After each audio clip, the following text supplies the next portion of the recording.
le ministre radical de l'Environnement doit démissionner ou être congédié, point à la ligne. Il a d'abord induit les Canadiens en erreur en affirmant faussement que la taxe carbone était bonne financièrement pour les Canadiens.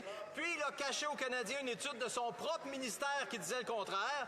Quand le directeur parlementaire l'a su, le ministre l'a bâillonné en l'empêchant de la rendre publique, de la citer, puis ensuite il a essayé de détruire sa réputation. Son rapport est clair, les dommages économiques de la taxe carbone vont coûter 2 000 $ par année par famille canadienne. Quand le ministre va-t-il être congédié pour son extrémisme économique?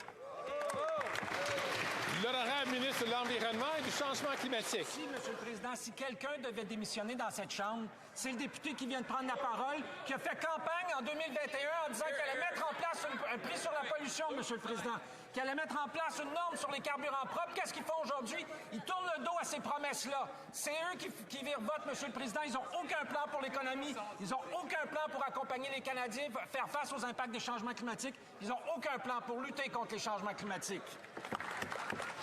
L'honorable député de Mégantic-l'Érable. Vous savez ce qu'il a fait, lui, M. le Président?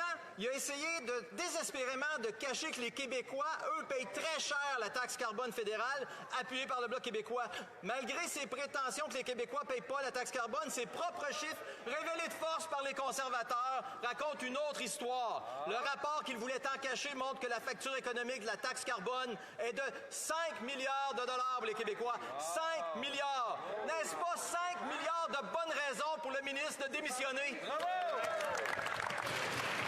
L'honorable ministre de l'Environnement et du Changement climatique. C'est triste de voir le Parti conservateur du Canada, M. le Président, continuer de faire la démonstration de son ignorance complète sur la question des changements climatiques. Le député a juste se tourné de bord, M. le Président, qui se tourne de bord, qui parle à la députée qui est derrière lui, qui faisait partie d'un gouvernement provincial au Québec qui a mis en place un prix sur la pollution bien avant celui du Québec. Et le prix fédéral, comme il le sait très bien, comme il devrait le savoir maintenant, ne s'applique pas au Québec, M. le Président, il s'applique ailleurs au pays.